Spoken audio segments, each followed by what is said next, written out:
Senator Barrasso. Senator King, you're up to bat next. Thank you very much. Mr. Lassert, I'm a little confused. Senator Lee asked you the question about the Humphreys executor decision, and you seem to indicate that you felt that the president would and should have the power to fire a FERC commissioner. Is that your position? You know, my Senator, thank you for the question. My position is that we'll follow the law, and if the Supreme Court of the highest court in the land changes that law, then we'll follow that too. Well, it's hard for me to imagine how the president having the power to fire commissioners could. Then you could still call the commission independent. That, to me, is an ultimate compromise. Let's talk about the central reality that we're facing today, which has been mentioned several times, and that is the incredible increase of demand of electricity. The chairman in the last hearing that we had indicated some data that we're looking at 2% a year increase in demand. Over 10 years compounded, that's a 30%. That's a staggering increase. The question is, there are two issues. One is the power availability, and the second is time. How soon can it come? Ms. Swett, what's the cheapest form of electricity generation today in the country?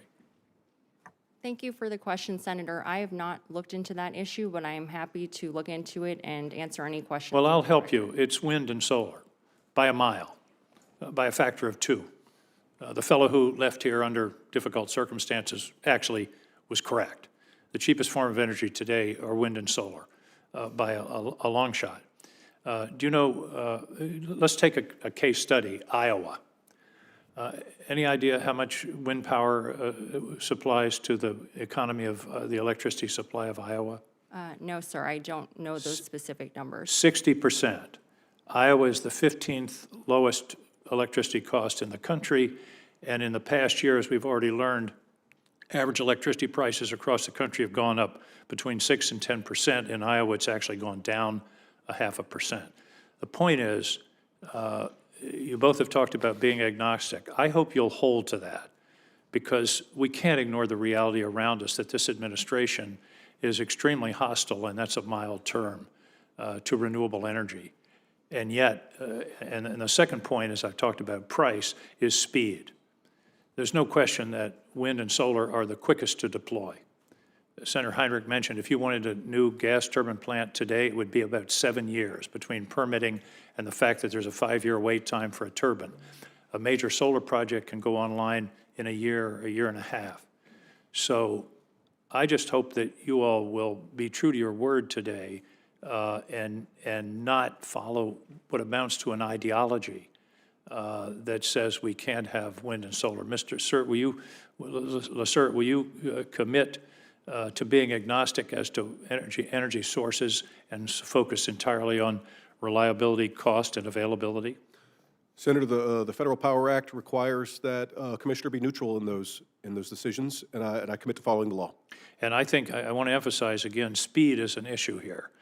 This demand growth that we're seeing is going to be taking place in the next 2, 3, 4, 5, 6 years. We don't have 2, 3, 4, 5, 6 years to somehow conjure electrons out of the sky. Actually, we can conjure them out of the sky if we're talking about solar power. So the second issue, we're talking about supply, is the grid. The grid is not prepared for this increase in demand. And one of the concerns I have is the cost of expanding the grid to meet this demand is going to be gigantic.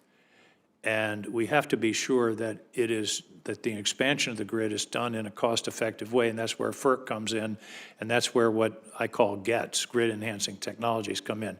Ms. Swett, talk to me about utilizing grid-enhancing technologies as opposed to simply building in the old way and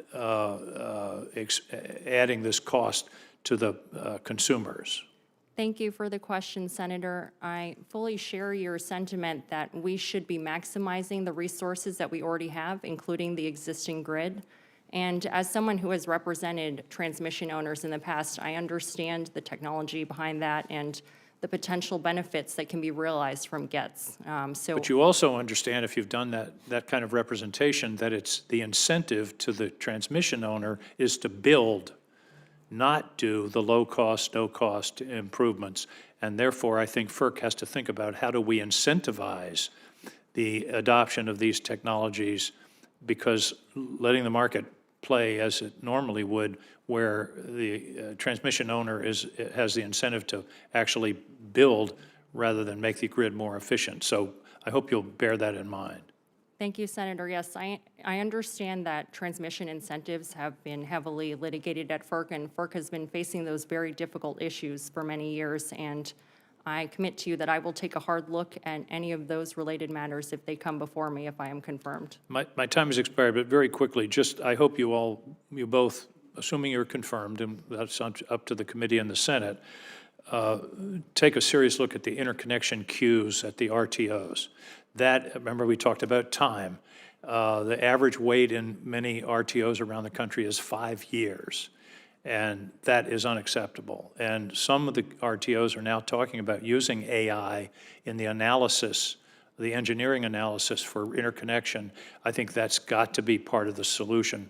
Again, time is our enemy here. If we don't meet this demand, we're going to see some very negative consequences. Thank you, Mr. Chairman.